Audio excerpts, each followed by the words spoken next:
దేవుని వాక్యం ఎప్పుడు మనతో మాట్లాడుతుంది. దేవుడు మానవునితో మాట్లాడే పద్ధతుల్ని బైబిల్ గ్రంథంలో మనం చూసినప్పుడు అనేక రీతిలుగా మనం కనబడుతుంది. వాక్యం ద్వారా దేవుడు తన ప్రజలతో మాట్లాడాడు, ప్రార్థన ద్వారా, కళ ద్వారా, దర్శనం ద్వారా, ప్రవచనం ద్వారా.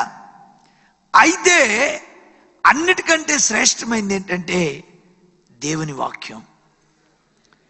ఎందుకని వాక్యం శ్రేష్టం? కళ తప్ప కాదు. ఐగుప్తు రాజు అయిన ఫరోతో దేవుడు కళ ద్వారా మాట్లాడలేదా? పౌల్ని మాసిదోనియా దేశానికి వెళ్ళమని అపోస్తలుల కార్యం 16వ అధ్యాయంలో దర్శన రీతిగా మాట్లాడలేదా? పేతురు ప్రార్థన చేసుకుంటుంటే చతుష్పాద్యతులు చంపుకొని తినమని దేవుడు పేతురుతో మాట్లాడలేదా? ఆగమనే ప్రవక్త అపోస్తలుల కార్యం 21వ అధ్యాయంలో నువ్వు యెరూషలేముకు వెళ్ళొద్దని, వెళితే ఇలా బంధించబడతావని ఆగ ప్రవక్త పౌలుకు ప్రవచనం చెప్పలేదా? మరి తప్ప కానే కాదు. అన్నిటికంటే శ్రేష్టమైనది దేవుని వాక్యం. ఎందుకని? బైబిల్ చెప్తుంది, భూమి ఆకాశం గతించిన నా మాటలు గతించమని చెప్పాడు ప్రభు. కాబట్టి నీ వ్యక్తిగత జీవితాన్ని వాక్య పునాది మీద కట్టుకోవాలి. వాక్య పునాది మీద కట్టబడిన కుటుంబమైన, జీవితమైన, సేవైనా దానికి ఎప్పుడు తిరిగే ఉండదు. యేసునామంలో అపజయం ఉండదు. హల్లెలూయా. మరి నువ్వు వాక్యం వినేటప్పుడు, చదువుకునేటప్పుడు దేవుడు నీతో మాట్లాడుతున్నాడనే గ్రహింపు ప్రభు నీకు ఇచ్చాడా? 1950-52లో ఆ సమయంలో భక్సింగ్ గారు గొప్ప పని చేస్తుండేవాడు. అప్పట్లో ఆయన ఏలీములో ఉండేవాడు. ఆ తర్వాత హెబ్రోన్కు మూవ్ అయ్యారు. ఆయన హెబ్రోన్లో మొట్టమొదటి ఆ దినాల్లో కాన్వకేషన్ జరుగుతున్నప్పుడు, ప్రభు నేను చేసే సేవలో నాకు తృప్తి లేదు, మరి నువ్వు ఏం చేయాలో చెప్పు అని ప్రభుని అడిగితే, ప్రభు అన్నాడంటే, ఈ కాన్వకేషన్స్లో నువ్వు కూర్చొని వాక్యం విను, నేను నీతో మాట్లాడతాను అన్నాడండి ప్రభు. ఆయన కూర్చొని ముందు లైన్లో కూర్చొని వాక్యం వింటూ ఉంటే ఆయనతో పాటు పనిచేసే కోవర్కర్ ఒక బ్రదర్ లేచి ఆ రోజు వాక్యం ఏంటంటే, ఎలీషా కొత్త పాత్ర తీసుకున్నాడు. అది సందేశం. దేవుడు భక్సింగ్ గారితో మాట్లాడాడు, నువ్వు కొత్త పాత్ర అయితేనే నేను నిన్ను వాడుకుంటానని. బోర్లబడి దేవుని సన్నిధిలో సాగిలపడి ప్రార్థన చేసుకున్నాడు. నా ప్రియులరా, ఆ ఒక్క వర్తమానమే ఆయన జీవితానికి సరిపోయింది. మీరు ప్రపంచంలో ఏ దేశమైనా వెళ్ళండి, ఇండియా నుంచి ఎవరైనా సేవకులు వచ్చారని అడిగితే 2 పేర్లు వినపడతాయి. ఒకటి భక్సింగ్ గారి పేరు, మరొకటి సాధు సింగ్ గారి పేరు. దేవా నన్ను కొత్త పాత్రగా చేయి. నా ప్రియమైన స్నేహితులరా, దేవుని వాక్యం నీలో పని చేస్తేనే నువ్వు ప్రభు కొరకు గొప్ప పని చేయగలుగుతావు. వాక్యం నీలో పని చేయలేదంటే నువ్వు చచ్చిపోయావు ఆత్మీయంగా, అంతే. నా ప్రియమైన వారలారా, వాక్యం లోపలికి వెళ్ళబోయే ముందు మీకు ఈ మాట గుర్తు చేస్తున్నాను. ఎప్పుడు, అన్ని సమయాల్లో, అన్ని కోణాల్లో, అన్ని సందర్భాల్లో దేవుని వాక్యం మనతో మాట్లాడుతుంది. హల్లెలూయా. నువ్వు వాక్యం ఎప్పుడు నువ్వు చదువుతున్నప్పుడు నువ్వు తప్పు చేయడానికి ఇంకా అవకాశమే లేదు, ఇక అంతే. సరే, కాలాతీతం అయిపోతుంది. ఇక్కడ భక్తుడు 15, 16, 17 వచనాల్లో అనేక విషయాలు రాస్తూ ఉన్నాడు. వాటన్నిటి గురించి చెప్పడానికి సమయం సరిపోదు. 17వ వచనం గురించి మాత్రమే మీతో చెప్పాలనుకుంటున్నాను. లోకము దాని ఆశ గతించిపోతుంది, దేవుని చిత్తం చేయువాడు నిరంతరము నిలుస్తాడు. నీవు దేవుని చిత్తం చేస్తేనే నిలుస్తావు. ఆమేన్. సందేహమే లేదు. అది వివాహమైనా, ఉద్యోగమైనా, సేవైనా, whatever it may be. దేవుని చిత్తం చేయువాడు నిరంతరం నిలుస్తాడు. ఈ పదం మీకు అర్థమవుతుంది అనుకుంటున్నా. ఆయన తెలుగు వాళ్ళకి అర్థం కాకపోవటం ఏంటి?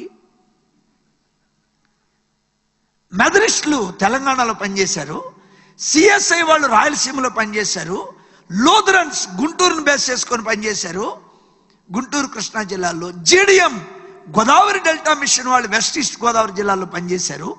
సిబిఎం కెన్నెన్ బ్యాప్టిస్ట్ మిషన్ వాళ్ళు విశాఖపట్నం, విజయనగరం, శ్రీకాకుళం జిల్లాల్లో పనిచేశారు. ఏబిఎం అమెరికన్ బ్యాప్టిస్ట్ మిషన్ వాళ్ళు ఒంగోలును కేంద్రం చేసుకుని నెల్లూరు జిల్లాల్లో కూడా పనిచేశారు. ఆంధ్రప్రదేశ్ని విభజించుకొని స్వార్థ ప్రకటించారు వాళ్ళు. అందుకే తెలుగు వాళ్ళు ఎక్కడుంటే అక్కడ స్వార్థ ఉంటుంది. అయితే ఇంకొక వరం కూడా ఉంది మనకి. తెలుగు వాళ్ళు 2 ఉంటారు, దేవుని కుటుంబం బట్టి 3 చర్చీలు ఉంటాయి అక్కడ. ఈ ఆశీర్వాదం మనకు ఒక్కళ్ళకే ఉంది, ఇంకెవ్వరికి లేదు. మనలాంటి ప్రజలు ప్రపంచంలో ఇంకెక్కడ లేరు. మీరు ఎక్కడికైనా వెళ్ళు, ఏ దేశమైనా వెళ్ళు, వీళ్ళ స్వభావం మారనే మారదు. కలవలేం, కలుపుకోలేం. దయచేసి దీనికి చర్మగీతం పాడాలి మనం. హల్లెలూయా. నా హృదయంలో ఒక ఆశ ఉంది, తెలుగు వారి ద్వారా ప్రపంచ సువార్తీకరణ జరుగునుగాక. హల్లెలూయా. మిమ్మల్ని నిండు మనసుతో ఆశీర్వదిస్తున్నా. ఆశీర్వాదం కావాలనుకున్న వాళ్ళు చెయ్యెత్తితే చెబుతా. ఏమి లేదు, మిమ్మల్ని రష్యాలో చూడాలని నా కోరిక, మిమ్మల్ని పాకిస్తాన్లోనే మీ సమాధి బాక్స్ ఉండాలని నా కోరిక. ఇంకెంతకాలం ఉంటారండి ఆడ మా ప్రాణాలు తీయటానికి? ఇక్కడ ఇంకెంతకాలం కూర్చొని ఇక్కడే సువార్త వింటారు మీరు? ఫ్రెండ్స్, నార్త్ కొరియాకి, చైనాకి, లాట్వియా, మాల్డోవా ఇటువంటి కమ్యూనిజం కోరల్లో చిక్కుపోయి చితికిపోయిన దేశాలకి మనం దేవుని వాక్యం తీసుకెళ్ళాలి. ఆమేన్. మనకి ఎందుకు మనస్పర్ధలో పని లేదు కాబట్టి. పనిచేసేవాడికి మనస్పర్ధలు ఎందుకు ఉంటాయండి? పనిచేసేవాడికి ఇంకొకరిని విమర్శించే మనసు ఎక్కడుంటుంది? పని లేదు. అందుకే అందరి జోలికి పోయి అనేక విషయాలు మాట్లాడుతుంటాం. ఎవరైనా ఎక్కువగా మాట్లాడే వాళ్ళు ఉంటే వాళ్ళకు ఒక మనం ఆఫర్ పెడదాం. టికెట్ ఫ్రీ, వీసా ఫ్రీ, 1 వేనే, మళ్ళీ తిరిగి వచ్చే పని లేదు. ఈ మధ్య ఒక అబ్బాయి అడిగాడు, అన్న మా ఊరు రావాలి మీరు అన్నాడు. వస్తానయ్యా అన్న. సువార్త సభలుకే కదా అని అడిగితే అవునాను. చర్చిలోనా బయట అంటే బయట అన్నాడు. ఆయన మళ్ళా కలుస్తానని అన్నాడు. ఎందుకయ్యా మళ్ళా కలవటం ఎందుకు? వచ్చావు ఆశతో, భారం ఉందంటున్నావు, పెడదాం అంటే దేవుడు మీటింగ్కి ఏ పేరు పెట్టాలో బయలుపరిచిన తర్వాత వస్తానన్నాడు. దేవుడికి మీటింగ్ ఏం పేరు నాకు అర్థం కాల. సువార్త కూడికలు అంటే సరిపోతుగా, అటు కాదులే అన్న అన్నాడు. ఏం పేరు? దమ్ముంటే రారా చూసుకుందామంట. మీటింగ్ పేరండి. ఆ పేరు పెడదాం, అయినా దేవుని ఒక మాట అడుగుదాం అనుకుంటున్నాడంటే ఆ పేరు ఎందుకు పెడదాం అనుకుంటున్నా నేను అడిగా. అంటే అట్టు పెడితేనంటే అట్రాక్షన్ అయ్యి ప్రజలు వస్తారంట. పిచ్చోడువా మంచోడువా? యేసు ప్రభు ఎవరినైనా రారా చూసుకుందాం అన్నాడండి? ఎంత బుర్రలేని వాళ్ళండి మన తెలుగు వాళ్ళు. దయచేసి ఛాలెంజ్లు మన ప్రసంగాలకు వద్దు, మన సాక్ష్యాలకు ఛాలెంజ్ చేద్దాం మనం. అది నా ఎందుకు పాపం ఉన్నదని మీలో ఎవడు? ఆయన ప్రసంగానికి ఛాలెంజ్ చేయలే, సాక్ష్యానికి ఛాలెంజ్ చేశాడు. ఇటువంటివి ఎక్కువ మరి అతి తెలివి అంటారో ఏమో నాకు తెలీదు, అటువంటివి తెలుగు వాళ్ళ మధ్య ఎక్కువ ఉంటాయి. అందుకని ఇటువంటి వాళ్ళని మనం పాకిస్తాన్లో, చైనాలో, రష్యాలో సెటిల్ చేస్తే సువార్తీకరణ బ్రహ్మాండంగా జరిగింది. డబ్బులు పోయినాయండి, ప్రాణానికి హాయిగా ఉంటుంది. మీలో ఎవరు అటువంటి వాదోపవాదాల్లోకి వెళ్ళొద్దు. విపరీతమైన వాదోపవాదాలకు వెళ్ళి దేవుని చిత్తం నుంచి మీరు పక్కకు రాకండి. చెప్తే చెప్పు, లేకపోతే మానే. అంత ఇష్టం లేనికుండా చెప్పటం ఎందుకు? చెబితే సచ్చు లేకుండా చెప్పు, 2 చేతులు ఎత్తి చెప్పు. థ్యాంక్ యూ నా ప్రియమైన వారులారా. కాబట్టి మన సభ జరిపిన, వివాహం చేసుకున్న, మీరు ఇల్లు కట్టిన, సేవకెళ్ళిన దేవుని చిత్తం చేయండి. నన్ను అడిగితే నేను మీకు చెప్పాలనుకుంది ఏంటంటే, ఈ భూమి మీద యేసు ప్రభు రక్తంలో కడగబడి పరిశుద్ధపరచబడి దేవుని సేవ చేయటం కంటే గొప్పది ఇంకొకటి లేనే లేదు. ఎలాగా? కుమారస్వామి గారు ఉన్నారు, మన కర్ణాటక ముఖ్యమంత్రి గారు. ఆయన తమిళనాడు గురించి ఆలోచించడా? ఆయనకి ఎందుకు ఆలోచిస్తాడు? ఆయనకేం పని? కర్ణాటకలో ఆయన గవర్నమెంట్ ఉంటే చాలు. కేసీఆర్ గారు ఆంధ్ర గురించి ఆలోచించడు, చంద్రబాబు గారు తెలంగాణ గురించి ఆలోచించకపోవచ్చు, కానీ సేవకుడు ఒక్కడు మాత్రమే ప్రపంచమంతటి గురించి ఆలోచిస్తాడు. ఎంతకంటే గొప్ప పదవి ఏముందండి? రిటన్ ఎగ్జామ్ లేదు, ఫోన్ ఇంటర్వ్యూ లేదు, రిటైర్మెంట్ లేదు. శాలరీ ఎంత? నువ్వు రాసుకున్నంత, నీకు చేతనైనంత అండి. దేవుడు సేవకుడికి ఇచ్చే నాలెడ్జ్ భూమి మీద ఎవరికి ఇవ్వడండి. కర్ణాటక గవర్నమెంట్లో మీరు తీసుకుంటే ఆర్థిక శాఖ ఉంటుంది, హోమ్ ఉంటుంది, గృహ నిర్మాణ శాఖ ఉంటుంది, రెవెన్యూ ఉంటుంది. సేవలు ఏముండవు, మొత్తం సేవకుడే అన్ని శాఖలు. కన్స్ట్రక్షన్ ఆయనే చూస్తాడు, రెవెన్యూ ఆయన, కానుకలు కూడా మేమే లెక్కేస్తాం. అంత జ్ఞానం దేవుడు సేవకుడికి మాత్రమే ఇచ్చి నడిపిస్తాడు. నేను చెప్పాలంటే ఐక్యరాజ్యసమితి జనరల్ సెక్రటరీ కూడా సేవకుడు కంటే తక్కువే. ఇప్పుడు ముఖ్యమంత్రి గారు వచ్చారండి, ఆయన నా నెత్తి మీద చేయి పెడతాడా? నేను ఆయన నెత్తి మీద చేయి పెడతానా? మరి ఎవడు గొప్ప? మరి మీరెందుకు అట్ట కూర్చుంటారు? రండి మా డిపార్ట్మెంట్లోకి. హల్లెలూయా! ఎందుకండి మీరు అంత ఇబ్బంది పడిపోతారు? ఏముందండి మీ దగ్గర? నెలకి గట్టిగా సంపాదిస్తే 1,00,000 రూపాయలు వస్తాయి, అంతే కదా. ఇంకా ఎక్కువ వ్యాపారం చేస్తే 2 లక్షలు, అంతే కదా. దేవుని సేవకుడిది రాజవంశపు సేవ ఇది. హల్లెలూయా, హల్లెలూయా. సంతకం పెట్టినోడిని కూడా అద్భుతంగా దేవుడు ఆడుకుంటాడు సేవలో. సంతకం పెట్టడం చేతకానివాడిని కూడా క్వాలిఫికేషన్ ఏం అవసరంలా, ఏం చదివామని అడగడు ఆయన. వస్తానంటే అసలు తీసుకుంటాడు. నా ప్రియులరా, మిమ్మల్ని ఎంకరేజ్ చేయటం కొరకు ఈ మాట చెప్పాను. మరలా ఈ త్రోవలో మీరు ఎప్పుడు రారు, నేను కూడా రాను. ఇదే మొదటి అవకాశం, ఇదే చివరి అవకాశం. దేవుని కొరకు పనిచేయటం కంటే ఇంక గొప్ప భాగ్యమే ఉంది. నా ప్రియులారా, యేసయ్య ఆఖరి రక్త బిందు వరకు నీ కొరకు కారిస్తే ఏమిచ్చి నువ్వు ఆయన రుణం తీర్చగలవు? అసలు ఏం చేయగలవండి నువ్వు ఆయన కొరకు? ఏం చేసి ఆయన రుణాన్ని నువ్వు తీర్చగలవు? ఇంపాసిబుల్. నేను మీతో చెప్పాలనుకున్న విషయం ఏంటంటే, మరి ఇంత స్వార్థ ప్రకటించబడిన ఆంధ్ర తెలంగాణలో ఇంకా గాస్పల్ ఏంటి? ఇంకా దేవుని చిత్తం తెలియకపోవడం ఏంటి? మీరెప్పుడు యేసు ప్రభు సువార్త వినలేదా? వింటే మీరు ప్రభు చేత రక్షించబడి ఉండాలి కదా. మీ హృదయం ప్రభుకి ఇవ్వలేదా? నా ప్రియులరా, సమరీ స్త్రీ ఒక్కసారి ప్రభుని కలుసుకుంటే మిషనరీ అయిపోయిందండి. ఒకసారి జక్కయ్య కలిస్తే అబ్రాహాం కుమారుడు అయిపోయాడు. ఒక్కసారి సౌలు, దేవుడు కలిస్తే సౌల్ని పౌలుగా మారి 3 రోజులు యూదాను మారినట్టు ప్రార్థన చేశాడు. 3 సంవత్సరాలు అరేబియా దేశంలో ఒంటరిగా గడిపాడు. 31 సంవత్సరాలు వాక్యాన్ని చేతపట్టుకొని ప్రపంచాన్ని కదిలించాడు. ఒక్కసారి సువార్త వాళ్ళకి వింది. మరి నువ్వు ఎన్నిసార్లు వింటావు? ఎంత వాక్యం కావాలండి నీకు? ఎన్ని సభలు కావాలి? ఎన్ని సంవత్సరాలు వింటావు?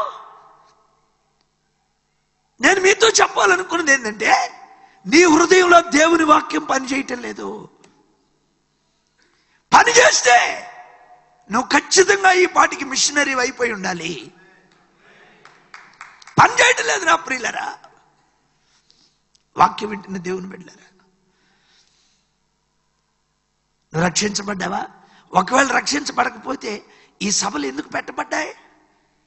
రక్షణ పొందిన వారు రక్షించబడాలి, రక్షించబడిన వారు పరిశుద్ధపరచబడాలి, పరిశుద్ధపరచబడిన వారు దేవుని వాక్యం చేతపట్టుకొని దున్నని బీడు భూముల్లోకి మనం వెళ్ళాలి. నా ప్రియులరా, 2 రకాల సేవలు ఉంటాయి. ఒకటి ఆహ్వానించబడిన సేవ, 2 ఆహ్వానం లేని సేవ. ఇప్పుడు నేను చేసే సేవ అంతా పిలిస్తే ఫ్లైట్ టికెట్లు, లేకపోతే హోటల్స్, షాలు గప్పి దండలేసి, ఇదంతా ఆహ్వానించబడిన సేవ. ఆహ్వానం లేని సేవ ఉంది. యేసు ప్రభుని యాకోబు బావి దగ్గర సమరీ స్త్రీని కలుసుకోమని ఎవరు చెప్పలా. బెతస్తా కోనేటి దగ్గరికి వెళ్ళి ఆయన బాగు చేయమని ఎవరు చెప్పలా. గెరాషీము దేశంలోకి వెళ్ళి ఆ వ్యక్తిని విడిపించమని ఎవరు చెప్పలా. యేసు ప్రభు 2 రకాల సేవలు చేశాడు.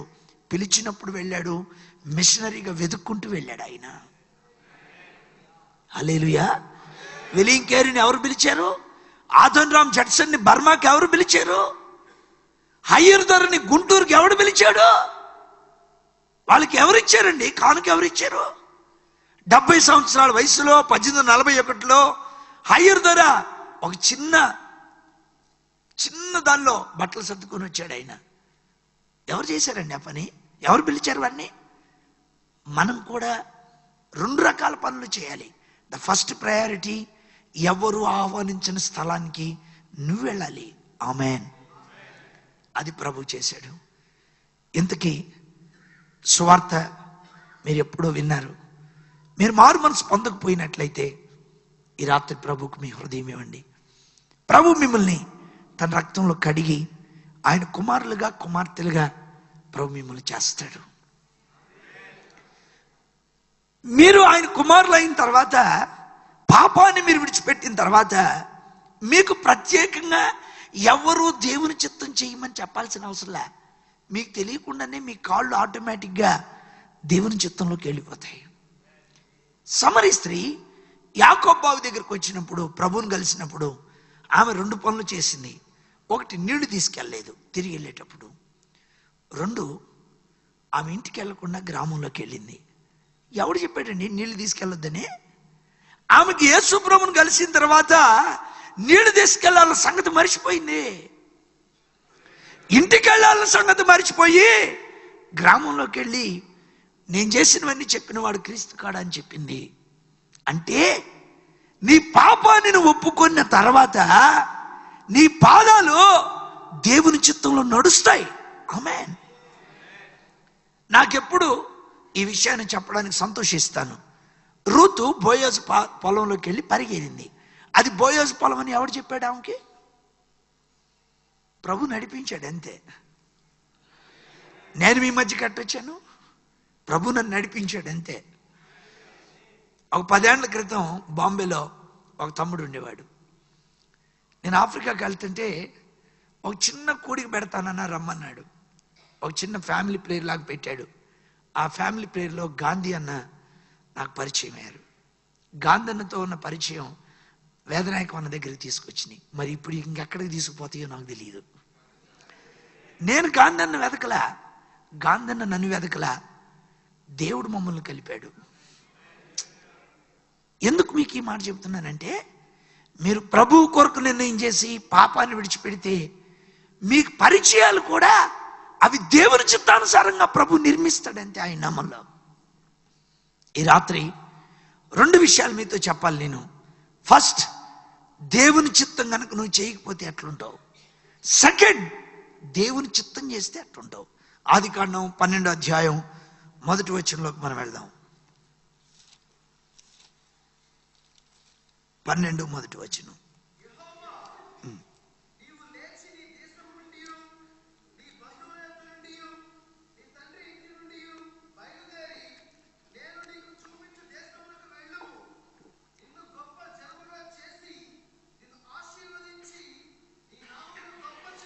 థ్యాంక్స్ అనా.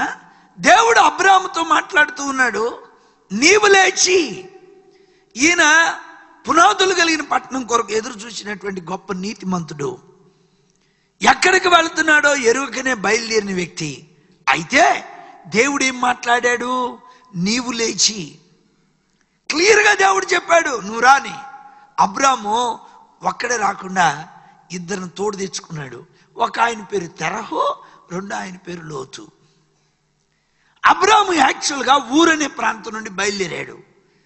ఊరు నుండి బయలుదేరినప్పుడు అబ్రాము వయసు బైబిల్లో లిఖించబడలా. హారాన్ నుండి బయలుదేరినప్పుడు అబ్రాము వయసు రాయబడింది. 12:4, ఆదికాండం 12:4.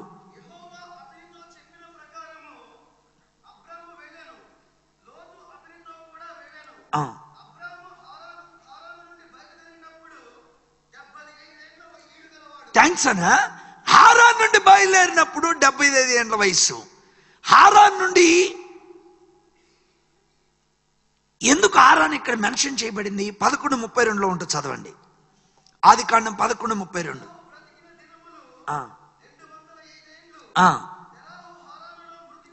దేవుని నామానికి మహిమ కలుగును గాక. ఇట్ మీన్స్ అబ్రాము తండ్రి అయిన తెరహు చనిపోయిన తర్వాత అబ్రాము హారాన్ నుండి బయలుదేరాడు. చేయెత్తి స్తోత్రం చెప్పండి. నా ప్రియులరా, తెరహు అంటే తడువు చేయుట అని అర్థం. మనం చాలాసార్లు ఎందుకు మన సేవలో కానీ కుటుంబంలో కానీ ఎందుకు సమస్యలు ఉంటాయి? దేవుని చిత్తంలో లేని వాళ్ళని మనం తెచ్చుకుంటాం. ఊరు నుండి బయలుదేరినప్పుడు అబ్రామ్ వయసు రాయబడ్డ, అంటే 75 ఏళ్ల కంటే ముందే అబ్రామ్ బయలుదేరి ఉంటాడు బైబిల్ స్కాలర్స్ అంచనా ప్రకారం. వాళ్ళు కొంతమంది రకరకాలుగా చెప్తారు. సుమారు 62, 63 ఏళ్ళప్పుడే అబ్రామ్ బయలుదేరి ఉండొచ్చండి. అంటే ఎంతైనా కొంత సమయం అనేది ఈ తెరహును తెచ్చుకోవడాన్ని బట్టి అబ్రామ్ సమయం వేస్ట్ అయిపోయింది. నా ప్రియమైన వాళ్ళరా, ఇప్పుడు ప్రయాణం ఆలస్యమైంది. బయలుదేరిన తర్వాత కరువు వచ్చింది. కరువులోంచి తప్పించుకుందామని ఐగుప్తుకి వెళ్ళాడు. వాళ్ళు మంచి వాళ్ళు కాదు. అబ్రామ్ భార్య శారా అందంగా ఉంటుంది. అందుకని అబ్రాము శారాతో అంటాడు, నిన్ను బట్టి నన్ను చంపుతారేమో, అందుకని భార్య అని చెప్పొద్దు, చెల్లెలు అని చెప్పమన్నాడు. పాపం బయటపడకుండా ఉంటుందా? అబ్రామ్ విశ్వాసులకు తండ్రి అండి. దేవుని కృపను బట్టి ఐగుప్తుకి వెళ్ళి అబద్ధాలకు కూడా తండ్రి అయ్యాడు. హల్లెలూయా. ఏం జరిగింది ఇప్పుడు? 12:16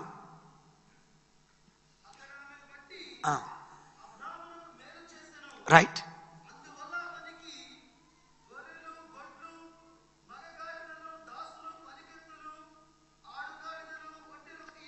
ఈ ఒక్క మాట ప్రపంచానికి ఎంత ఇబ్బంది తెచ్చిందండి. ఫరో అబ్రాముకి గిఫ్ట్స్ ఇచ్చాడు. ఆ గిఫ్ట్లో ఏమున్నాయి? గాడిదలు, గొర్రెలు, ఇవన్నీ ఏం పర్లేదు. పని కత్తెలను కూడా ఇచ్చాడు. అంటే హాగర్ కూడా ఆ కానుకల్లో అబ్రామ్ ఇంటికి వచ్చింది. అబ్రామ్ ఇంటికి వస్తే ఏమైందంటావా? ఒంట్లోకి వచ్చింది బ్రదరు. ఒంట్లోకి వస్తే ఏమైందంటావా?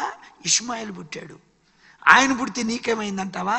అబ్రామ్ గారు ఆల్కైదా ఇచ్చిపోయాడు పోతా మనకి. మహానుభావుడు అండి, మామూలు పని చేసిపోలా. దేవుని చిత్తంలో లేని ఒక్క రాంగ్ స్టెప్ నీ జీవితంలో ఎంత నష్టం తెచ్చిద్ది అనుకుంటున్నావు? నేను అప్పుడప్పుడు అనుకుంటాను, ట్విన్ టవర్స్ అమెరికాలో కూలిపోయినప్పుడు అబ్రామ్ పైనుండి చూసి ఎంత బాధపడి ఉంటాడు. నువ్వు స్టెప్ వేయటం ఈజీయేనండి, తీసుకోవటం అంత సులభమా? నష్టం అబ్రాముతోనే పోయిందా? లేదే. ఐఎస్ఐఎస్ఏ ఉగ్రవాదం ఎన్ని మెడకాయలు కోసింది, ఎంత రక్తం ఏర్లై పారింది. ఈరోజు మీరు ఆలోచించండి, పాకిస్తాన్ని ఎందుకు ప్రపంచమంతా స్మూత్గా డీల్ చేస్తుంది? న్యూక్లియర్ వెపన్స్ ఉన్నాయి, న్యూక్లియర్ బాంబులు ఉన్నాయి వాళ్ళ దగ్గర. వేస్తే మనిషి ఉన్న పాటును కుళ్ళిపోతాడు. జకర్యా గ్రంథంలో ఉంటుంది ఆ మాట. అందుకని ఎవరైనా కూడా వాళ్ళు స్మూత్గా డీల్ చేయాల్సిందే. అబ్రాము తెరహును దాకపోతే ప్రయాణం ఆలస్యం అయ్యేది కాదు. ప్రయాణం ఆలస్యం కాకపోతే ఐగుప్తుకి వెళ్ళాల్సిన పరిస్థితి వచ్చేది కాదు. ఐగుప్తుకి వెళ్ళకపోతే బహుమానాలు రావు, ఆగర్ రాదు, ఇష్మాయిల్ పుట్టడు, పాకిస్తాన్ మ్యాప్లో ఉండేది కాదు. హల్లెలూయా. ఒక నీతిమంతుడు చేసిన మిస్టేక్ ఎంత దారుణం అండి. ఈరోజు పాకిస్తాన్కి సువార్త ఎట్లా ప్రకటించాలి? నేను ఇంచుమించు 14 సార్లు ప్రయత్నం చేశానండి పాకిస్తాన్కి వెళ్ళడానికి. నాకు గుర్తుండి నోవే, ఇండియన్స్కి అంత తేలిగ్గా వీసా రావట్లేదు. నా ఇంటర్నల్గా నాకున్న వేదన ఏంటంటే అసలు వాళ్ళకి ఎట్లా స్వార్థ చెప్పాలి? అబ్రాము హాగర్ని చేసుకుని ఇష్మాయిల్ని కన్నందుకు బాధపడలా, ఇష్మాయిల్ని పంపించాల్సి వచ్చినప్పుడు బాధపడ్డాడు అయ్యగారు. అందుకే వాళ్ళల్లో కూడా ఖైమా గీమా అంటారు కానీ బాధల గీతలు ఏముండవు. ఏంటి పరిస్థితి? ఈరోజు ఈ తరాన్ని ఎట్ట పట్టుకోవాలి? హైదరాబాద్ పాత బస్తీని ఎట్లా సువార్త నింపాలి? పోనీ వాళ్ళకి ఎంతకి సువార్త చెబితే అల్లా యేసు అంతా ఒకటే అంటున్నారు వాళ్ళు. అది రెటమతం బ్యాచ్ అండి, అసలు మామూలు సంతానం కాదు. నా ప్రియులరా, ఈ నష్టాన్ని ఎవడైనా పూడ్చగలడా? అబ్రాం బయలుదేరినప్పుడు హాగర్ లేదనే విషయం నువ్వు గుర్తుంచుకో. హాగర్ లేదని గుర్తు చేసుకో. 1960-62 ఆ టైంలో భారతదేశంలో ఉన్న క్రైస్తవ లీడర్లు భారతీయులకి ఒక పురుగు తొలిచింది. వైట్స్ ఫారినర్స్ ఉంటే ఎన్నటికీ మనకు అధికారం రాదు. అందుకని ఇందిరాగాంధీ గారి దగ్గరికి వెళ్ళి, అమ్మా ఈ వైట్స్ వద్దు, ఈ మిషనరీలు వద్దు, మేము ఇప్పుడు పెరిగి పెద్దవాళ్ళం అయిపోయాం కాబట్టి మా సిఎస్ఐని, మా లూథరన్ని, మా బ్యాప్టిస్ట్ని మేము నడిపించుకోగలం, అమ్ముకోగలం. మాకు తెలుసు కదా ఎట్టమ్మలో. 2 సంవత్సరాలు ఆమె చుట్టూ తిరిగి పీడించి మిషనరీలు వెళ్ళిపోయేటట్లు చేశారు. ఒకవేళ గనక మిషనరీలే ఉండుంటే గనక భారతీయులకి చెమటలు పట్టే. ఇప్పుడు మీరు ఆలోచించండి, ఒక సిఎస్ఐ క్యాంపస్లో ఒక అమెరికన్ మిషనరీ ఉన్నారు. వాళ్ళ జోలికి కనుక భారతీయులు వెళితే ఐక్యరాజ్యం దూరుకుంటుందా? నార్త్ కొరియాలో ఒక అమెరికన్ని బైబిల్ చదువుతున్నాడని అరెస్ట్ చేశారండి. అరెస్ట్ చేశారు. 8 గంటల్లో గనక వదిలిపెట్టకపోతే, 8 అవర్స్లో వదిలిపెట్టకపోతే నార్త్ కొరియా ఉండదని చెప్పారు వాళ్ళు. నేనేమంటానంటే, మిషనరీలుగా ఉండుంటే అన్ని దేశస్తులు మన దేశంలో ఉండుండేవాళ్ళు, భారతీయులకు అసలు ఇంత అవకాశం వచ్చిండేది కాదు. Wrong step. స్వార్థం, స్వనీతి, దేవుని చిత్తం కాని ఆలోచనలు ఈరోజు భారతదేశం క్రైస్తవ్యాన్ని ఎక్కడదా తీసుకొచ్చినాయి? క్రైస్తవులు అందరూ భారతదేశం విడిచిపెట్టిపోవాలన్న దాకా తీసుకొచ్చినాయి. ఎవడు చేశాడు ఈ పని? బైబిల్ పట్టుకొని దేవుని చిత్తం అని తెలియనటువంటి వ్యక్తులు చేసినటువంటి పనులు ఇవి. నేను అబ్రాహామును తప్పు పడుతున్నాను మీరు అనుకోమాకండి, నన్ను క్షమించండి. ఆయన నీతిమంతుడు, నో డౌట్. పునాదులు కలిగిన పట్టణం కొరకు ఎదురు చూసినాడు, అంతే ఖచ్చితంగా అబద్ధం ఆడినాడు, అంతే ఖచ్చితంగా 3 భార్యలు కలిగినాడు. ఎప్పుడు చేసుకున్నాడండి 3వ పెళ్ళి ఆయన? శారమ్మ, హాగరు, కెతురా. హాగర్ను పంపించేశాడు, శారమ్మ చచ్చిపోయింది, ఇస్సాకు పెళ్లి చేశాడు, ఇప్పుడు టీషర్ట్ వేసి పెళ్లి కొడుకు అయ్యాడు. నేనేమంటానంటే 140 ఏళ్ళ ఆవిడికి నీకు పెళ్లి అవసరమా? నీకు అవసరమా? మీలో ఎంతమంది వృద్ధులో యవనస్తులు నాకు అర్థం కావట్లా రంగులు వేసుకొని వచ్చారు. దేవునికి స్తోత్రం కలుగును గాక. ఎవరు ముసలోళ్ళు, ఎవరు కుర్రోళ్ళు తెలియక చచ్చిపోతున్నామండి. అవసరమా నీకు రంగు? నీకు అవసరమా అంట? నువ్వు రంగు వేసుకొని ఎంత హల్లెలూయా అన్న యేసు ప్రభు నీ దగ్గర రాడు. ఎందుకంటే ఆయనకు రంగు వేసుకోడు, ఆయన రంగు పోగొట్టుకునేవాడు. ఇప్పుడు ఆగిపోయింది, యాంప్లిఫైర్ హీట్ ఎక్కినట్టుంది. చెప్పేది ఎందుకు గట్టిగా చెప్పు. 2 చేతులు ఎత్తి మీ బైబిల్ పైకి ఎత్తండి అన్నా. వాక్యమును యాకోబుకు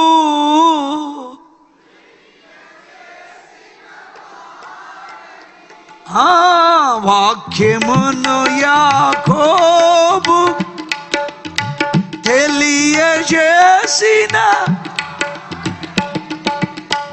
ఏ జనముకి లాగున్ అందరూ లేదని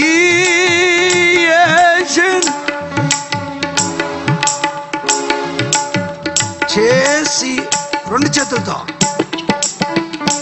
దేవునికి స్తోత్రము చేయుటయే చెప్పాలి. గానము చేయుటయే.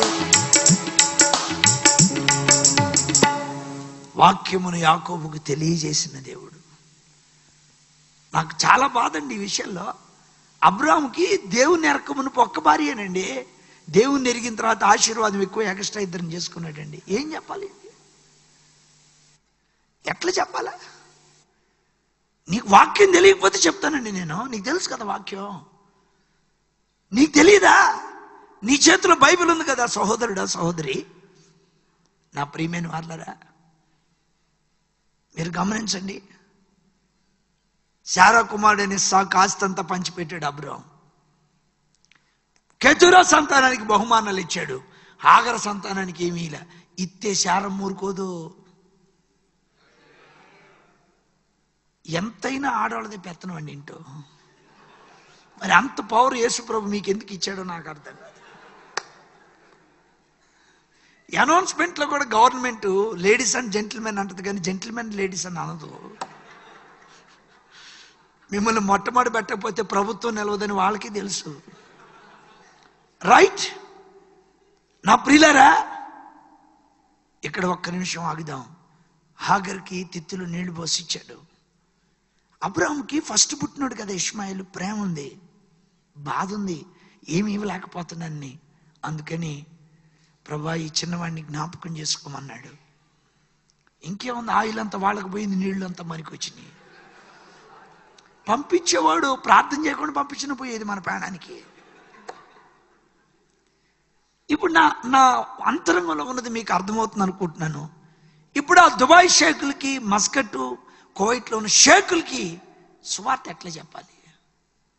4 భార్యలు, 20 మంది పిల్లలు, ఎట్లా చెప్పాలండి సువార్త వాళ్ళకి? ఎట్ట చెప్పాలా? సాఫ్ట్వేర్లో పనిచేయడు, హార్డ్వేర్లో పనిచేయడు, ఒక ఈటింగ్ వేర్లోనే పనిచేస్తుంటాడు. నా మీద 3 ఉంటారండి వాళ్ళు ఒక్కొక్కళ్ళు. ఆ పై నుంచి అంగి కింద నుంచి పైదాకా వేస్తాడు ఒకటే. నాకిస్తే 5 సొక్కాలు అయితే ఒకటి. ఎట్ట చెప్పాలి వాళ్ళకి సువార్త? ఈ తరం సంగతి ఏంటి? ఎంత ఏడ్చాడో ఏమో పాడో.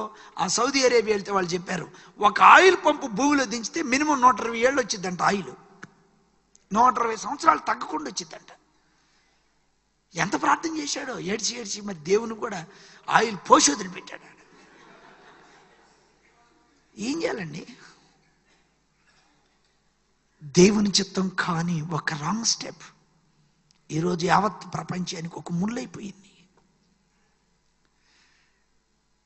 నా ప్రియులరా, వీళ్ళకి సువార్త ఎట్లా? మీరు 10 మంది హిందువులు ప్రభు దగ్గరకు వచ్చిన ఒక్క ముస్లిం సోదరుని తీసుకురావడం చాలా కష్టం ఉంది. 1000 మంది చర్చిలో ఉంటే ఒక్క ముస్లిం కుటుంబం కనపట్లేదండి. ఈ ఆత్మల సంగతి ఏంటి? వీళ్ళకి ఎప్పుడు వాక్యం వినాలా? వీళ్ళ హృదయాలు ప్రభు ఎప్పుడు బద్దలు చేయాలా? ఒక నీతిమంతుడు చేసిన తప్పు యావత్ ప్రపంచం మూల్యం చెల్లిస్తుందండి. 2 years బ్యాక్ నేను న్యూయార్క్లో ఉన్నాను. మెన్హాటన్ అని ఒక ప్లేస్ ఉంటుంది. ప్రపంచంలో చాలా ఖరీదైన స్థలాలు అవి. మెన్హాటన్ అని. మేము ట్రాఫిక్లో ఉన్నామండి. అంతా హడావుడైపోయింది. ఒక ఆల్-ఖైదా తీవ్రవాది కిటికీలో గుండా ఒక ఇంట్లో ఉండి 6 పోలీసులను కాల్ చేశారు. అతన్ని పట్టుకోవడానికి అమెరికా తలకిందులైపోయింది. వాళ్ళు కూడా తల పట్టుకొని కూర్చునే పరిస్థితికి వచ్చేసింది. ఒక్కడు చేసిన మిస్టేక్. నేను ఈరోజు మీతో చెప్పాలనుకుంది ఏంటంటే, నువ్వు యేసు రక్తంతో ఆయన నిన్ను కొనుక్కున్నాడు. నిన్ను వెండి బంగారాల చేత విమోచించలా, తన రక్తం ఇచ్చి మిమ్మల్ని కొనుక్కున్నాడు. కాబట్టి మీ సొంత చిత్తం చేయడానికి నీ శరీరం మీద, నా శరీరం మీద నాకు హక్కు లేదు. నేను దేవుని చిత్తం చేయాలంతే. హల్లెలూయా, హల్లెలూయా. తెరహు చనిపోయిన తర్వాత లోతుని తీసుకొని బయలుదేరాడు అబ్రాం. మొహమాట పోడు, వద్దని చెప్పడం. నేను అప్పుడప్పుడు డౌట్, అబ్రాం తెలుగుడేమో పోడు అని అనుకుంటుంటా. మొహమాట పోడండి, గట్టిగా చెప్పడం. లోతు బయలుదేరాడు. లోతు వల్ల అబ్రాహాముకి ఏమైనా ఆత్మీయమైన ఉపయోగం ఉందా? తెరహు వల్ల ఆత్మ సంబంధంగానే ఉపయోగపడ్డా? నా ప్రియులారా, లోతు భార్య ఉప్పుస్తంభం అయిపోయింది. లోతు 2 ఆడపిల్లలు లోతుకు ద్రాక్షరసం తాగించి మత్తులైపోయారు. లోతు ఉన్న పట్టణం సొదొమ గొమొర్రా కాలిపోయింది. సొదొమ గొమొర్రా కొరకు అబ్రాం ప్రార్థన చేశాడుగా. ఏమైంది? బూడిద మిగిలింది. ప్రియులారా, బూడిద మిగిలింది. లోతు కన్నులెత్తి యొర్దాను నది తీర ప్రాంతాన్ని ఎన్నుకొని సొదొమ గొమొర్రా దగ్గర ఎన్నుకొని వెళితే ఏం సాధించగలిగాడు అబ్రాం? లోతుకి తన కుమార్తెలతో పాపం చేసినప్పుడు 2 శాపగ్రస్తమైన సంతానాలు బయటకు వచ్చినాయి. వాటిలో ఒకటి మోయాబీయులు. దేవుడు మోయాబీయుల శాపం విరవాలని మోషేని మోయాబులో మరణించేటట్టు అనుమతించాడు. మోషే మరణం మోయాబీయుల శాపాన్ని విరిచివేసింది. అక్కడి నుంచి రూతు దేవుడు బయటికి తీసుకొచ్చాడు. ఈ అబ్రాం గారు లోతుని తీసుకురాకపోతే ఈ పాపం జరగుండేది కాదు, మోయేబులు పుట్టిండేవాళ్ళు కాదు, నమ్మకమైన మోషే తీసుకెళ్ళి మోయేబులు చచ్చేవాడు కాదు. మన తాతగారండి అబ్రాం గారు, మామూలు తాతగారు కాదు ఈయన. ఆయన దగ్గరించుకుంటాడు, మెల్లగా మనకు వదిలించిపోతాడు, మన అల్లాడిపోవాలి. నాకెప్పుడు మోషే ఎందుకు మోయేబులో చనిపోయాడు? నమ్మకమైన వాడే దేవుని ఇల్లంతట్లో. ఎంత నమ్మకమైన వాడండి! ఇశ్రాయేలీలు 40 సంవత్సరాలు ఒక్కరోజైనా మోషేని సంతోషపెట్టారా? అయినా వారితోనే కలిసి పనిచేశాడు మోషే. నాకు ఇష్టం ఒక మాట, దేవుడు మోషేతో అంటాడు, మోషే నువ్వు దిగెళ్ళు, నీవు ఐగుప్తు నుండి తీసుకొచ్చిన నీ ప్రజలు చెడిపోయారు అంటాడు ప్రభు. నిర్గమకాండం 32:7. వాళ్ళు దేవుని ప్రజలు కాదా? అంటే మోషే ప్రజలను అంత ప్రేమించాడండి. సేవకులమైన మనం ప్రజలను అలా ప్రేమించాలి. చెప్పు, గట్టిగా చెప్పు. మోషే నీ ప్రజలు చెడిపోయారయ్యా,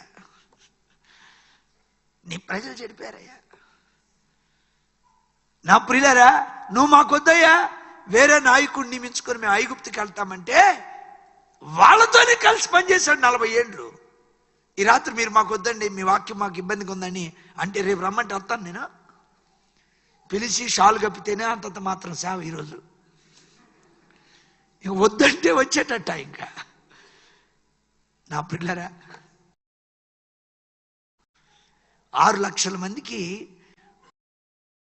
వాటర్ సప్లై చేశాడండి.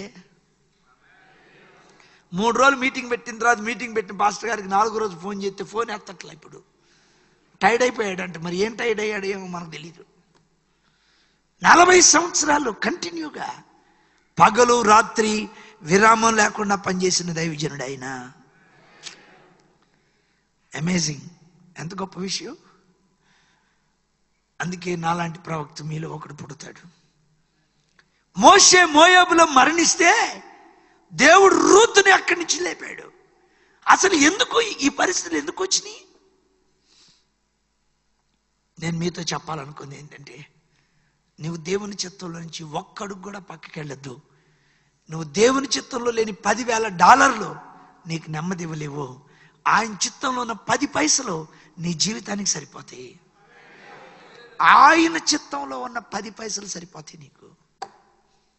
దేవుని చిత్తంలో లేని ఏది మనకు అక్కర్లేదు, ఏది మనకు అవసరం లేదు. అది అందులో ఆశీర్వాదం ఉండదండి, ప్రభువుకు మహిమే ఉండదు. నా ప్రియులరా, మీ వివాహాలు కూడా దేవుని చిత్తంలో చేసుకోవాలా. అయినా ఆదాము ఎప్పుడైనా నా భార్య ఆడందో తీసుకురా ప్రభు అని ప్రార్థన చేశాడా? నువ్వు కాముగుండు, నీ భార్యను తీసుకొస్తాడు ఆయన. ఆయన ప్రాణం దీమాక. హల్లెలూయా. మీరు గుర్తుపెట్టుకోండి, ఫస్ట్ మారు మనసు మీద మనసు పెట్టండి, తర్వాత వివాహం, తర్వాత ఉద్యోగం. ఏం కాదు. ఆదాము ప్రక్కటెముకను తీసి అవను చేశాడు. ఎప్పుడైనా గుర్తుపెట్టుకో, నీ పెళ్లి దేవుడు అనుకొని చేస్తే దేవత దొరికిద్ది, నువ్వు తెచ్చుకున్నావంటే దెయ్యం దొరికిద్ది. నువ్వు వాట్సాప్లో తెచ్చావో ఫేస్బుక్లో తెచ్చావో నాకు తెలీదు. నీకు కొబ్బరి నూనెతో పని లేకుండా జుట్టు మొత్తం ఊడిపోతే అప్పుడు అడుగు. సెలెక్ట్ చేసుకునేది కాదు క్రిస్టియన్ మ్యారేజ్. వివాహానికి పూర్వమే గంటల ఫోన్లో మాట్లాడేది కాదు క్రిస్టియన్ మ్యారేజ్. అది ఘనమైనది అన్నిటికంటే. హల్లెలూయా. అది వివాహం అన్ని విషయాల్లో కంటే ఘనంగా దాన్ని చూసుకోండి, ఘనంగా దాన్ని చేసుకోండి. ఒకవేళ ప్రభు నాలాగా ఉండమని కానీ మీకు చెప్తే మీరంత ధన్యులు భూమి మీద ఇంకెవడు లేడు. నన్ను చూడండి, వండను కూడా వడకని బేరం. నాకు దిగులు లేదు, చింత లేదు. ఒకవేళ మీకు ఆ పిలిపిస్తే ఉండండి. వివాహం చేసుకోవటం తప్పు కాదు, కానీ దేవుని చిత్త ప్రకారంగా చేసుకోండి. కొంతమందికి కుటుంబంలో సఖ్యత ఉండదు. ఎందుకంటే భార్యాభర్తలు ఒక ఎముకలో అయితే ఇంకొక ఎముకను తీసుకొచ్చి పెట్టుకొని ఉంటారు వాళ్ళు. అదేమవుద్దంటే 75% సెట్ అయింది, 25% సెట్ కాదు. ఇక ఆ ఎముక బయటే ఉంటుంది, పొడుచుకుంటుంటుంది. అందుకే భార్యాభర్తల మధ్య ఏక మనసు ఉండదు. కొన్ని గృహాల్లో వేరే ఎముకను తీసుకొచ్చి పెట్టుంటారు. మీరు చూడండి, యాకోబు రాహేల్ని ప్రేమించి చేసుకున్నాడంట. రాహేలు యాకోబుని ప్రేమించిందా? ప్రేమిస్తే గృహదేవతలను పెట్లే ఎందుకు పెట్టి ఏమీ తెలియని అమాయకురాల్లాగా ఎందుకు కూసుంది? ప్రేమ గీమ దోమ ఇవన్నీ వేస్ట్. ఇవన్నీ నీకంటే తెలుసు అంటారా? నేను 9th క్లాస్ నుండి లవ్ స్టార్ట్ చేశా. నన్ను మించిన సీనియర్ బెంగళూరులో ఎవడు లేడు. ప్రేమలో ఏ నుంచి జడ్ వరకు మొత్తం చెప్తా. క్యాసెట్ ఎక్కడి నుంచి ఎక్కడెక్కడికి మారిద్దో. 10th క్లాసులో నా బండి బోరుకు వచ్చింది. నా చేతులు జోడించి చెప్తున్నాను, ఒకవేళ ఆల్రెడీ ప్రేమించి పెళ్లి చేసుకున్నాడు నా మీద పుస్తకం రాయమాకండి. మీకు కాదు, మీరు చేసుకున్నారన్న సంగతి మీ ముఖం చూస్తేనే నాకు అర్థం అవుతుంది. Right, carry on. చేసుకున్నారా, అయిపోయింది. వివాహం కాని దేవుని బిడ్డలకు చెప్తున్నాను, పొరపాటును కూడా స్టెప్ చేయొద్దు. పొరపాటును కూడా దయచేసి. రాహేలు మధ్యలోనే చచ్చిపోయింది. ఎఫ్రతా మార్గంలో చచ్చిపోయింది. అక్కడ పాతి పెట్టాడు యాకోబు. లేయా మమ్రే దగ్గర ఉన్నటువంటి మక్పేలా గుహలో ఉన్నటువంటి అబ్రాము సమాధి పక్కన, శారమ్మ సమాధి పక్కన, ఇస్సాకు సమాధి పక్కన లేయాకు చోటు ఉంది, రాహేలుకు చోటు లేదు. పితరుల సమాధులను పట్టణంలోనికి రాహేలు రాలేదు. మీరు ఇంకోటి కూడా గమనించండి, యాకోబుకి 4 భార్యలమ్మా. ఏంది అంత సీరియస్గా చూస్తారు? ఎట్ట మెయింటైన్ చేశారు అనుకుంటున్నారా? మీకేమైనా ఒక్క భార్యతో మీరు అష్ట కష్టాలు పడుతుంటే ఎట్లా నడుచుకోవాలో ఆయన అడగండి, మీకు బాగా చెబుతాడు. 4 భార్యలు. అందరికంటే ముందు చచ్చింది రాహేలే. ఎందుకంటే యాకోబు రాహేల్ని ప్రేమించాడు కాబట్టి ముందు తీసుకెళ్ళాడు దేవుడు పైకి. మీరు గుర్తుంచుకోవాలా, ఒక స్త్రీని మోహపు చూపుతూ చూచు ప్రతివాడు అప్పుడే ఆమెతో పాపం చేసినట్లు. మర్చిపోకండి నా ప్రియులరా, యాకోబు మామ మందనే కాశాడు, మోషే కూడా మామ మందనే కాశాడు. మోషే కూడా బావి దగ్గరే మందలకు నీళ్లు పెట్టాడు, యాకోబు కూడా బావి దగ్గరే మందలకు నీళ్లు పెట్టాడు. ఏంటి వీళ్ళిద్దరికి వ్యత్యాసం? యాకోబు తెలుగోడు, ఊపాపుకోలేక రాహేలు ముద్దు పెట్టుకొని 20 ఏళ్ళు మటాష్ అయ్యాడు. కౌగిలించుకొని ముద్దు పెట్టుకున్నాడంటే రాహేల్ని. స్త్రీలకు ఎంత దూరంగా ఉంటే మనం అంత మంచిది. స్త్రీని ముట్టకుండుట పురుషునికి ఈ మెట్రోపాలిటన్ సిటీస్లో జ్ఞానం ఎక్కువయ్యి సంస్కృతి మర్చిపోయి ఇష్టం వచ్చినట్టు బిహేవ్ చేస్తుంటారు కొంతమంది. వాక్యపు కల్చర్లో మీరు ఉండండి, క్షేమంగా ఉంటారు. నా ప్రియులరా, యాకోబు 7 సంవత్సరాలు కొలువు చేశాడు రాహేలు కోసం. వాళ్ళ మామ యాకోబుని మించిన మామ రాహేల్ని ఇవ్వకుండా లేయానిచ్చి చేశాడు. మీరు గమనించండి, ఎందుకు క్రైస్తవులు నైట్ మ్యారేజ్ చేసుకోరు? అందరూ పగలే పెళ్లి చేసుకుంటారు. ఎందుకు? లాభాన్ దెబ్బకు భయపడిపోయారు అందరూ. ఆయన రాత్రి లేయాని యాకోబు దగ్గరకు పంపించాడు. వింటున్నారు కదా, మీకు అర్థమవుతుంది కదా. మరి ఈ విషయాల్లో ఎంత ఖచ్చితంగా ఉన్నారే మరి మీరు? మంచిదే. మరి మారు మనసు విషయం, పరిశుద్ధమైన జీవితం విషయం ఎందుకు ఖచ్చితంగా లేరు? మనల్ని మనం పరీక్షించుకుందాం. రాహేలు కోసం మరొక 7 ఏళ్ళు కొలువు చేశాడు. 14 ఏళ్ళు కొలువు చేసుకున్న వాస్తవం రాహేలు యాకోబుకి చెప్పలేదు. నా ప్రియులరా, 20 ఏళ్ళు మందలను కాస్తే దుష్టమృగాలు తినేసి మామ అని చెప్పాడు యాకోబు. 40 ఏళ్ళు మోషే మందను కాసిన ఒక్క గొర్రె వలన కూడా దుష్టమృగాలు నష్టం చేయలేదు. ఎందుకని? ఆ మనిషి సమ్మతి కలిగిన వాడుగా ఉన్నాడు. అక్కడ మోషే యోగ్య ప్రవర్తన చూసి మోషే మామ తన కుమార్తెలో ఒక ఆమెనిచ్చి మోషేకి ఇచ్చి పెళ్లి చేశాడు. ఎంత మంచి ప్రవర్తన అండి! 40 ఏండ్లున్నా మందలకు నష్టం జరగలేదే. 7 ఒక్క ఆమెతోనే తన జీవితాన్ని షేర్ చేసుకున్నాడు. అపవిత్రత లేదే. ఎటువంటి మంచి నాయకుడై ప్రజలకు ఆశీర్వాదకరంగా ఉన్నాడు. నేను మీకు చెప్పాలనుకుంది ఏంటంటే, మీ వివాహంలో కూడా ప్రభు చిత్తం చేయాలి. మీరు ప్రార్థన చేసుకోండి, ప్రభువే తీసుకొస్తాడు. స్తోత్రం చెప్పు, గట్టిగా చెప్పు. ఆయన చిత్తంలో నీ ఎముక ఎక్కడుందో ఆయన తెలీదా? నీకెట తెలిసిందండి నీ ఎముక? ప్రభువుకు తెలుసు. ఏలియాజరు 10 ఒంటెలను తీసుకొని వెళ్ళి ప్రార్థన చేసి రెక్కమ్మని తీసుకొచ్చాడు. నీ జీవితం కూడా ప్రభు అలాగే చేస్తాడు. మీరెవరు తొందరపడకూడదని ఈ మాట చెబుతున్నా. మోషేకి పెళ్ళైనప్పుడు 40 ఏళ్ళు, ఇస్సాకు పెళ్ళైనప్పుడు 40 ఏళ్ళు. నీకు ఇంకా చాలా టైం ఉంది. అఫ్ కోర్స్ మీ 40 ఏళ్ళకి తాతలు అమ్మమ్మలు అయిపోయారు అనుకోండి, అది వేరే విషయం. స్పీడు ఆగలేక అల్లాడిపోతున్నారు. ఇప్పుడు ఇంకా టైం ఉంది. మీరు తొందరపడాల్సిన పని లేదు. మీరు లోతైన మారుమనసును సంపాదించుకోండి. నా హంబుల్ రిక్వెస్ట్, మీరు పురుషులు ఒంటరి ప్రార్థన చేయటం నేర్చుకోండి. స్త్రీలు మందిరాల్లో చేరి ప్రార్థన చేయడం నేర్చుకోండి. ఫ్యామిలీస్గా రాత్రి ఉదయం కుటుంబ ప్రార్థన చేయండి. దేవుని వాక్యం మీ జీవితాల్లో స్థిరపరచబడుతుంది ఆయన నామంలో. హల్లెలూయా. అపోస్తలుల కార్యములు 9వ అధ్యాయం 26, 27. 26, 27.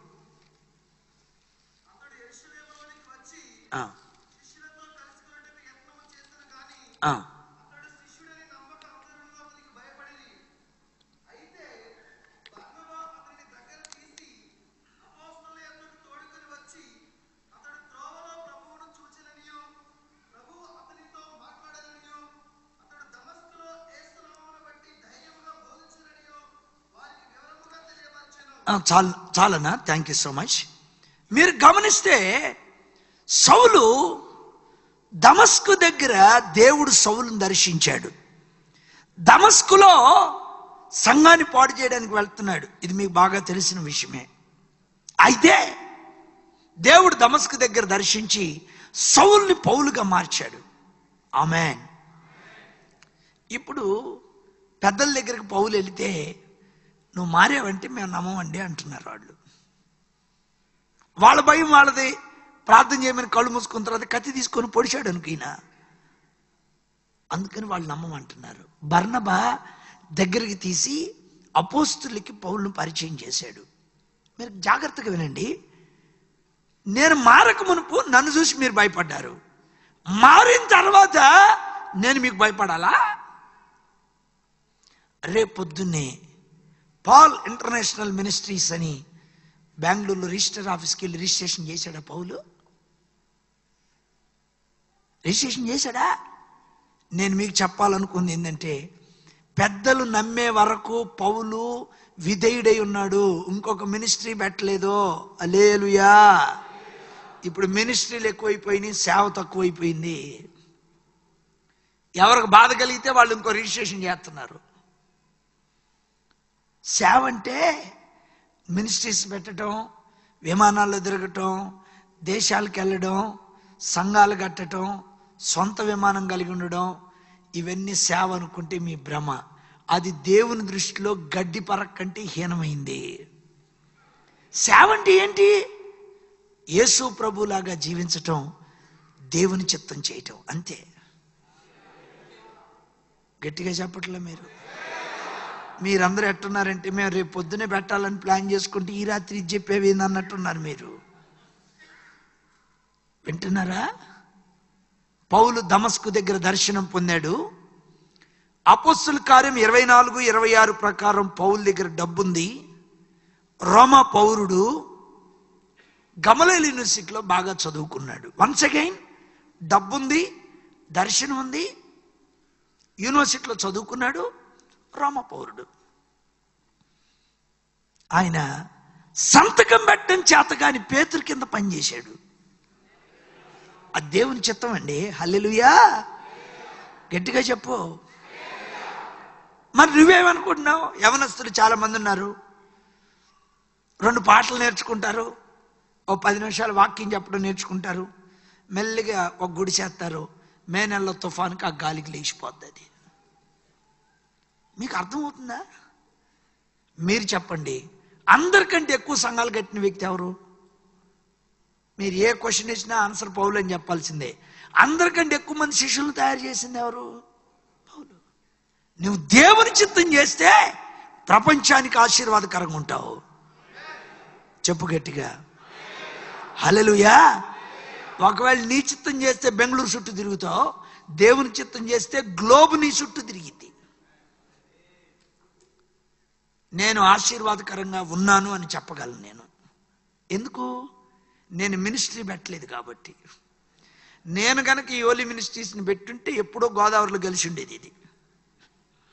హల్లెలూయా. నేను నాయకుడిని గాను, నేను మినిస్ట్రీలో ఒక పరిచారకుడిని. మీకు విషయం చెప్పాలి కాబట్టి చెప్తున్నా.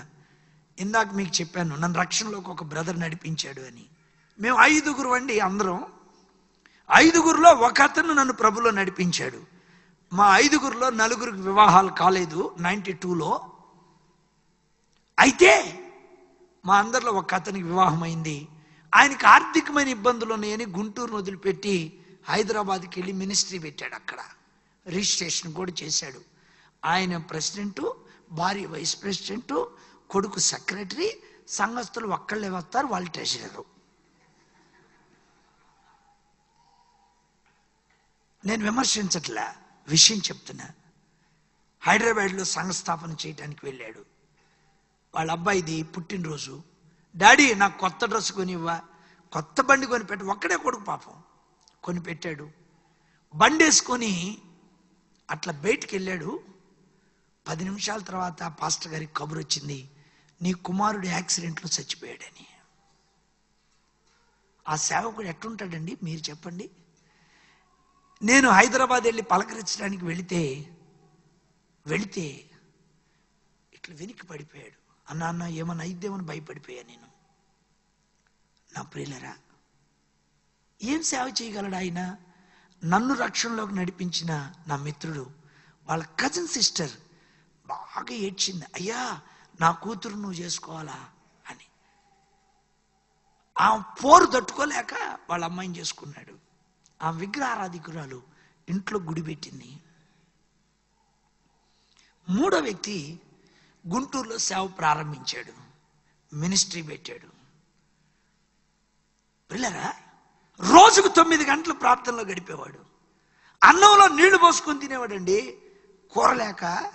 విశ్వాస వీరుడు. పక్కింటి ఆంటీ చాలా పరిశుద్ధురాలు, ఆమెకు 3 భర్తలు 4 కూతుళ్ళు. అయ్యా అన్నం వండుకో, కూర నేను తెచ్చిస్తా. అన్నం కూర నువ్వే వండుకుంటే మాకు ఆశీర్వాదం ఎక్కడుంటుంది అని కూర తీసుకొని రావడం స్టార్ట్ చేసింది. 3 నెలల తర్వాత వాళ్ళ అమ్మాయికి చెప్పింది, అమ్మా అన్నయ్య కూర తీసుకెళ్ళమ్మా అని. ఆ అమ్మాయి కూర తీసుకొచ్చి పాస్టర్ గారి ప్లేట్లు వేసి పాస్టర్ గారిని గిన్నెలు వేసుకుపోయింది. నేను లేడీస్కి మీకు చెప్పాలనుకుంది, వండండి, వడ్డించి మాకండి అమ్మ. శూన్యమీరాలు అన్ని చేసి అక్కడ పెడితే గెహజీ పరిచర్య చేసేవాడు ఎలీషాకి. అమ్మో వండు, వడ్డించు మాకమ్మ. వాక్య క్రమంలో ఉండాలి మనం. ఏదైనా క్రమం అక్రమం కాకుండా మన జీవితాలను కాపాడేది. ఇక 4th వన్, నిజామాబాద్ బైబిల్ కాలేజీకి వెళ్ళాడు. ఆ అబ్బాయి పాటలు పాడితే పశువులు తాళ్ళు దించుకొని పరిగెత్తుతాయి. అందులో కో ఎడ్యుకేషన్. ఒక అమ్మాయి అందంట, ఏమండి ఎంత చక్కగా పాడుతున్నారండి అందంట. ఇంకేముంది, వాళ్ళిద్దరికి పెళ్ళి అయిపోయింది. ఇప్పుడు వికెట్లు ఎన్ని పడిపోయినాయండి? లాస్ట్ వికెట్ నేను పడలేదు. ఎందుకు? నా గొప్పతనమా? నేను సహవాసంలో ఉన్నా, పరిశుద్ధులతో ఉన్నాను. నేను దేవుని కృప నా మీద ఉంది, పరిశుద్ధులు నా చుట్టూ ఉన్నారు. నా మిత్రులు నాకేం చెప్తారో తెలుసా? ఇప్పుడు కూడా మంచి మిత్రులం, చిన్ననాటి మిత్రులం కదా, 92 నుంచి స్నేహితులం కదా. నాకేం చెప్తారో తెలుసా? దేవునియా నువ్వు మాత్రం మినిస్ట్రీలో నుంచి బయటకు రావకూడదు. మేము బయటకు వచ్చి సంఘాలను పెట్టి మినిస్ట్రీ రిజిస్ట్రేషన్ చేసి అధోగతి పాలైపోయాం. మా 5గురులో 4 మినిస్ట్రీల్లోనే ఉన్నారు. అయితే ప్రభు మహిమ కొరకు చెప్తున్నా, వాళ్ళు సేవకులే, నేను కూడా సేవకునే. వాళ్ళు గుంటూరులో ఉన్నారు, గ్లోబ్ నా చుట్టూ తిరుగుతుంది. ఇప్పుడు నేనేం చేయలేదండి, ఏం చేయలే, మినిస్ట్రీ పెట్టలేదంతే. పెద్దలకు వ్యతిరేకంగా నేనేం చేయలేదండి. నేను ఈ పరిశుద్ధమైన స్థలంలో ఉండి చెప్పగలను నేను ఆ మాట. నేను నాయకుడిని కాను, పరిచారకుడిని నేను. అపవాది మిమ్మల్ని ఎక్కడ మోసం చేస్తున్నాడు? సంఘంలో నుంచి బయటికి తీసుకెళ్తున్నాడు. ఎక్కడ దెబ్బ కొడుతున్నాడు? అరే, నీకు పాటలు పాడటవచ్చు, వాక్యం చెప్పటవచ్చు, నువ్వెందుకురా బెంగళూరులో కూర్చుంటావు? ఇంకో గుడి చేయమంటున్నాడు ఆడు. గుడి చూడదన్న సంగతి నీకు తెలియపాయా? నేను గొప్ప సేవ చేయలేదు, నేను గొప్ప సంఘాలు కట్టలేదు. నేను చెప్తాను, దేవుని చిత్తం చేశాను. నేను ఆయన నామల్లో నేను దేవుని చిత్తం చేశానండి. నేను డిగ్రీలో ఇంగ్లీష్ 12 సార్లు చెప్పానండి. మా క్లాసులో నేనే లాస్ట్ నుంచి ఫస్ట్. నేను ఇంగ్లీష్ మాట్లాడానంటే మిమ్మల్ని మొత్తం హాస్పిటల్ పాలైపోతారు. 86 దేశాల్లో పనిచేసే ప్రభు కోసం ఇప్పటికీ. రాబోయే కాలంలో దున్నుతా ప్రపంచాన్ని యేసునామములో. అంతే. ఏంటి కారణం ఏంటి? నేను నా చిత్తం చేయలా.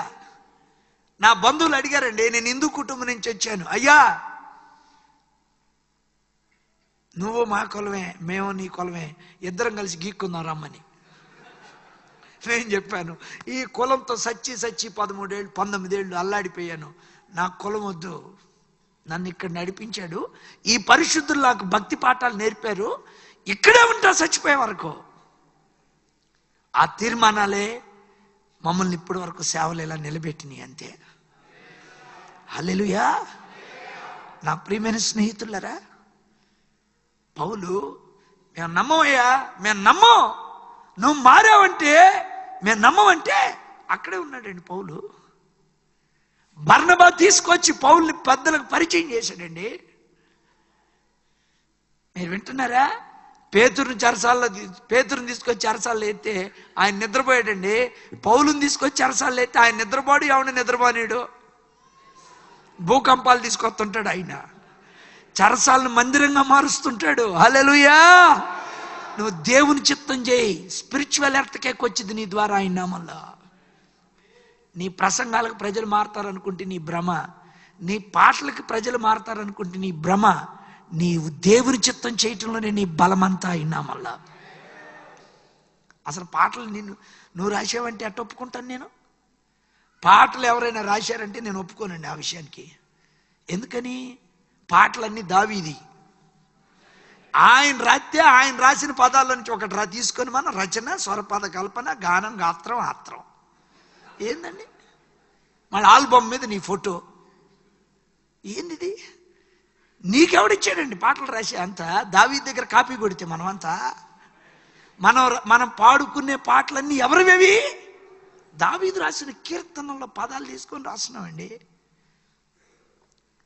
అది పౌలుకు తెలుసు. అందుకే అంటాడు, నేనేమై ఉన్నానో అది ఆయన కృపను బట్టి అయి ఉన్నాను. నువ్వు రాసావా? నువ్వు చేసావా? వాట్? ఆ ధైర్యం ఎక్కడదండి అసలు నీకు? నువ్వు సంఘాన్ని కట్టలా, నువ్వు పాట రాయిలా, సంఘాన్ని కట్టి కృపిచ్చాడు ఆయన నీకు. చెప్పు గట్టిగా, మరొకసారి బిగ్గరగా. పౌలు కాలింగ్ ఏంటండి? అపొస్తలుల కార్యములు 26:18. 26:18. నీవు నన్ను చూచి, అది కదక, రైట్, చదువు.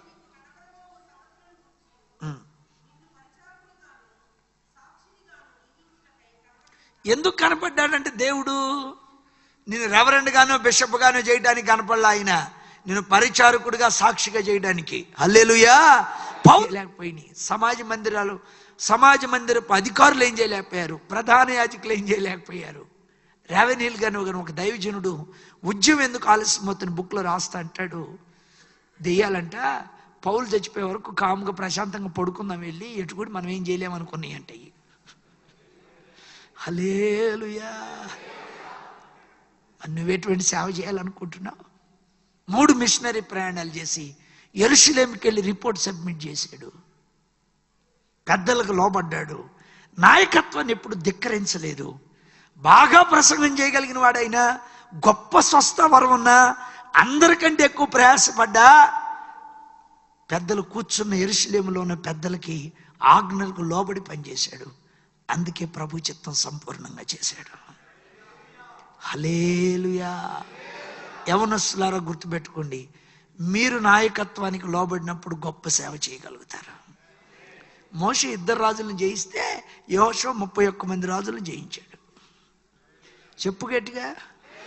మీ సేవకుల కంటే మీరు ఎక్కువ సేవ చేస్తారండి రేపు. ఆమేన్. అది వాక్యం. మోషే 12 మంది వేగులు అని పంపితే యెహోషువ 2 పంపించాడు. ఈయన 40 రాత్రి వాళ్ళు కొండపైనే ఉంటాడు, ఈయన సూర్యుడిని చంద్రుడిని నిలిపేస్తుంటాడు వరకు, అంతే. ఆ 2 మట్టి ఉండటమే. ఎందుకున్నారు? సూర్యుడు చంద్రుడు యెహోషువకి ఎందుకు లోబడ్డారు? యెహోషువ జీవితకాలం అంతా మోషేకి లోబడ్డాడు. సూత్రం అంతే, ఏమీ లేదు అందులో. ఒబీడియన్స్, విధేయత. విధేయతలో ఉండే ఆశీర్వాదం ఎంత గొప్పది అనుకుంటున్నారు? ఆయన శ్రమల వలన విధేయత నేర్చుకున్నాడంట. ప్రసంగాలకే ప్రజలు మారిపోతే ఎప్పుడో మారిపోయి ఉండాలండి. వాక్యం నీకు నాకు నేర్పే క్రమం. నువ్వు సేవ చేయి, దేవుని చిత్తంలో చేయి, దేవుని కొరకు నిలబడు, పానార్పణంగా పోయబడు. నేను ముగించబోతూ ఈ మాట చెప్తున్నాను. నేనేదో గొప్పవాడిని మీకు ఈ మాట చెప్పలేదు. నేను సేవకు రాలేదు. సండే ఈవినింగ్ గాస్పల్కి వెళ్తుండేవాడిని. నాకు తెలిసిన ఒక బ్రదరు ఉన్నాడు. ఆయన కొంచెం తబలా కొడతాడు, నేను కొంచెం కంజర కొడతా. ఒక పాట పాడి ఏదో 2 మాటలు చెప్పేవాళ్ళం. ఆ అబ్బాయితో చెప్పాను, ఈరోజు సేవకులు ఎవరైనా తెలుసుంటే వాళ్ళ చేత ప్రార్థన చేయించుకొని వెళదాం అంటే, నాకు తెలియదు, నీకెవరైనా తెలిస్తే చెప్పి వెళ్దాం అన్నాడు. నాకు ఒక సిస్టర్ తెలుసు, మాకంటే ఒక 10 years పెద్ద ఆమె దగ్గరికి వెళ్ళి, సిస్టర్ మా కొరకు ప్రార్థన చేయండి అని అడిగాం. అడిగితే ఆమె ప్రార్థన చేయకుండా కిందికి మీదికి చూసింది మమ్మల్ని.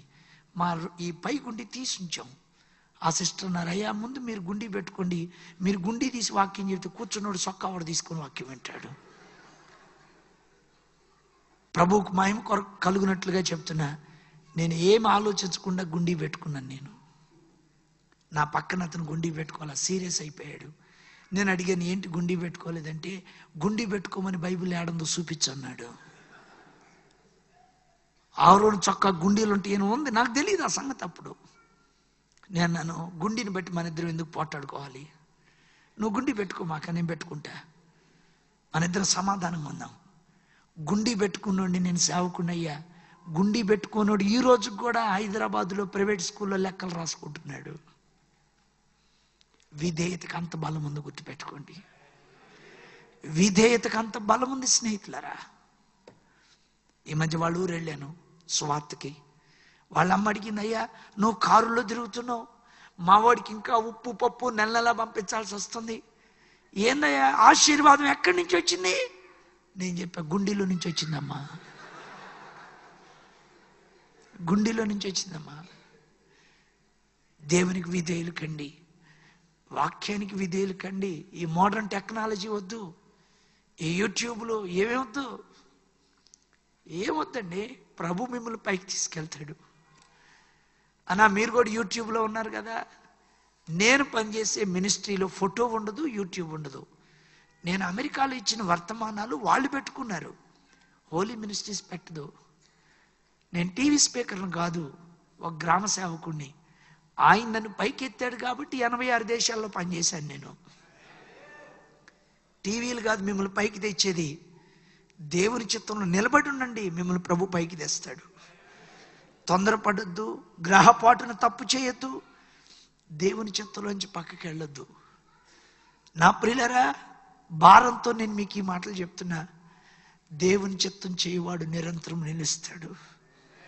పౌల్ని ఎవరైనా మర్చిపోగలరా? మర్చిపోగలరా? ఎందుకనండి? మాస్దోనియా దేశానికి